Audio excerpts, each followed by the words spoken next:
আমন্ত্রণ এসএটিভি প্রবাস সংবাদে, সঙ্গে আছি রূপানুর। শুরুতেই শিরোনাম। সৌদি আরবের আফিফ শহরে সড়ক দুর্ঘটনায় 3 বাংলাদেশের মৃত্যু। চাঁদপুরে পরিবারের মাঝে শোকের ছায়া, লাশ দেশে ফিরিয়ে আনার দাবি। বাংলাদেশি সহ বিভিন্ন দেশের 75 বন্দীকে ফেরত পাঠিয়েছে মালয়েশিয়া সরকার। সাজা শেষে তাদের দেশে পাঠানো হলো, জানিয়েছে অভিবাসন বিভাগ। প্রবাসে মৃত্যু হলে মরদেহ সরকারি খরচে দেশে পাঠানোর দাবি বাংলাদেশিদের। বৈধ পথে আরও রেমিটেন্স পাঠানোর তাগিদ।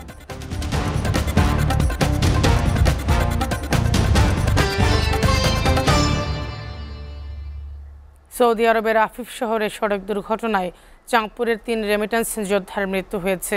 বৃহস্পতিবার সৌদি আরবের আফিফ শহরের বিশ্ব রোডে 2 মাইক্রোবাস মুখোমুখি সংঘর্ষের এই দুর্ঘটনা ঘটে। পরে রাতে তাদের পরিবারের মাঝে মৃত্যুর খবর ছড়িয়ে পড়লে শোকের ছায়া নেমে আসে। পরিবারের দাবি, সরকারের সংশ্লিষ্ট মন্ত্রণালয়ের হস্তক্ষেপে দ্রুত তাদের মৃতদেহ দেশে আনার ব্যবস্থা করা হোক। নিহতরা হলেন চাঁদপুরের হাইমচরের কমলাপুর গ্রামের রিফাত ও দক্ষিণ আলগি গ্রামের সাব্বির এবং ফরিদগঞ্জের কন্ট্রাক্টর সবুজ হোসেন। হাইমচর উপজেলার দক্ষিণ আলগি দুর্গাপুর ইউনিয়নের চেয়ারম্যান জালিলুর রহমান মাস্টার, তার ইউনিয়নের 2 জন ও পার্শ্ববর্তী উপজেলার 1 জন সহ মোট 3 জন সড়ক দুর্ঘটনায় সৌদি আরবে মারা যাওয়ার বিষয়টি নিশ্চিত করেছেন। বিভিন্ন সময় আটক হওয়া বাংলাদেশি সহ বিভিন্ন দেশের 75 বন্দীকে ফেরত পাঠিয়েছে মালয়েশিয়া সরকার। সাজা শেষ হওয়ার পর তাদের দেশে পাঠানো হয়েছে বলে জানিয়েছে দেশটির জোহর রাজ্যের অভিবাসন বিভাগ। তবে তাদের মধ্যে কতজন বাংলাদেশি রয়েছেন তা জানা যায়নি। শুক্রবার রাজ্যের অভিবাসন বিভাগের এক বিবৃতিতে তথ্য জানায় রাজ্যের অভিবাসন বিভাগ। বিবৃতিতে বলা হয়, পেকান নেনাস অভিবাসন বিভাগের বন্দি শিবির থেকে গেল বৃহস্পতিবার সরাসরি কুয়ালালামপুর আন্তর্জাতিক বিমানবন্দর KLIA-1, KLIA-2 এবং জোহরের সুলতান ইস্কান্দার থেকে বাংলাদেশ, সিঙ্গাপুর, ইন্দোনেশিয়া, ভারত, পাকিস্তান, চীন ও ইরানের বন্দীদের তাদের নিজ নিজ দেশে ফেরত পাঠানো হয়েছে। ফেরতদের মধ্যে 52 জন পুরুষ ও 23 জন নারী রয়েছেন।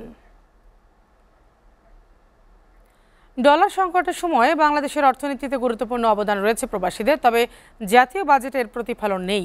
2024-25 অর্থ বছরে প্রবাসী কল্যাণ ও বৈদেশিক কর্মসংস্থান মন্ত্রণালয়ের জন্য 1217 কোটি টাকার বাজেট প্রস্তাব করা হয়েছে। বাজেটে প্রবাসী কল্যাণ ও বৈদেশিক কর্মসংস্থান মন্ত্রণালয়ের জন্য এই বরাদ্দ প্রস্তাবে খুশি নয় কুয়েত প্রবাসীরা।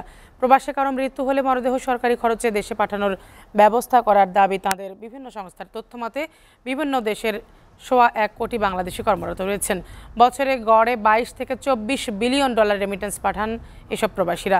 তাদের পাঠানোর অর্থের ওপর ভর করেই শক্তিশালী অবস্থানে দেশের অর্থনীতি, কিন্তু জাতীয় বাজেটে গুরুত্ব নেই প্রবাসীদের। বরাদ্দে বরাবরই পিছিয়ে অভিবাসন খাত। বাজেটের আকার বাড়লেও বাড়ে না এ খাতের বরাদ্দ। প্রবাসীদের বড় একটি অংশ সৌদি আরব, সংযুক্ত আরব আমিরাত, কুয়েত সহ মধ্যপ্রাচ্যের দেশে কর্মরত, যাদের বেশিরভাগ স্বল্প আয় ও সাধারণ শ্রমিক। এসএটিভি প্রবাস সংবাদে নিচ্ছে একটা বিরতি, সাথেই থাকুন।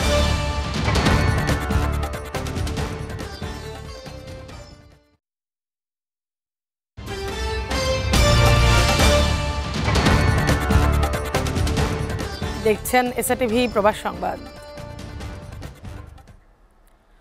মধ্যপ্রাচ্যের দেশগুলোতে চলছে তীব্র গরম।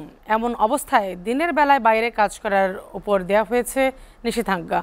অন্যদিকে শীতে জবুথবু অবস্থা সৌদি আরবের তাইফ নগরী। ফলে পর্যটকদের পদচারণায় মুখর ঐতিহাসিক এই শহর। এর মধ্যে উল্লেখযোগ্য বাংলাদেশি পর্যটক। সহকর্মী সেলিম হাওলাদারের পাঠানো প্রতিবেদন।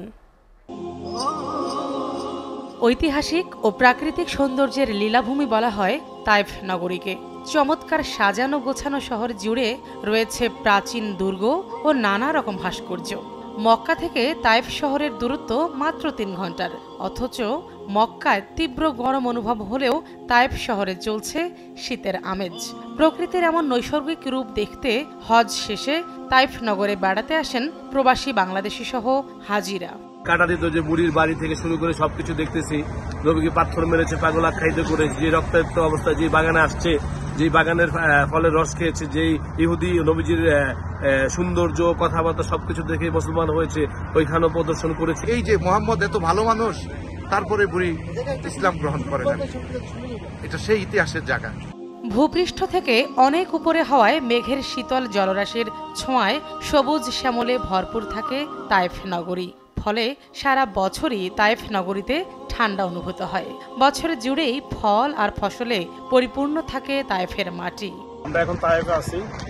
আল্লাহ পাকের কাছে লাখ কোটি শুকরিয়া যে আল্লাহ পাকের আমরা শেষ করলাম, আমরা শেষ, তারপরে তায়েফে আসলাম। আমরা এখন অবস্থান করতেছি তায়েফের এমন একটা জায়গায়, এটা ছিল এই গল্পটা, ইতিহাসটা সবাই জানে। ইসলামের বহু ইতিহাস ও ঐতিহাসিক স্থান রয়েছে তায়েফ নগরে। বিশেষ করে তাজা ফলের স্বাদ, শীতল হাওয়ায় নিজেকে স্নান করিয়ে নেয়া পছন্দ করেন ভ্রমণ পিপাসুরা। পাশাপাশি ঐতিহাসিক স্থানগুলো পরিদর্শন করার লক্ষ্যেই প্রতিদিন হাজারো পর্যটকের ভিড় থাকে তায়েফ নগরীতে। এসএটিভি প্রবাস ডেস্ক।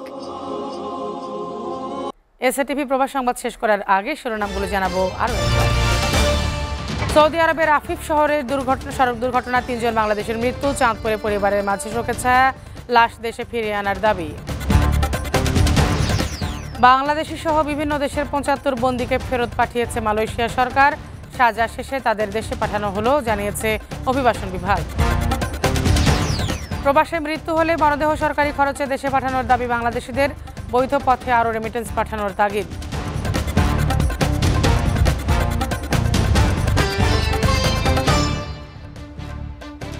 এই ছিল এসএটিভি প্রবাস সংবাদ।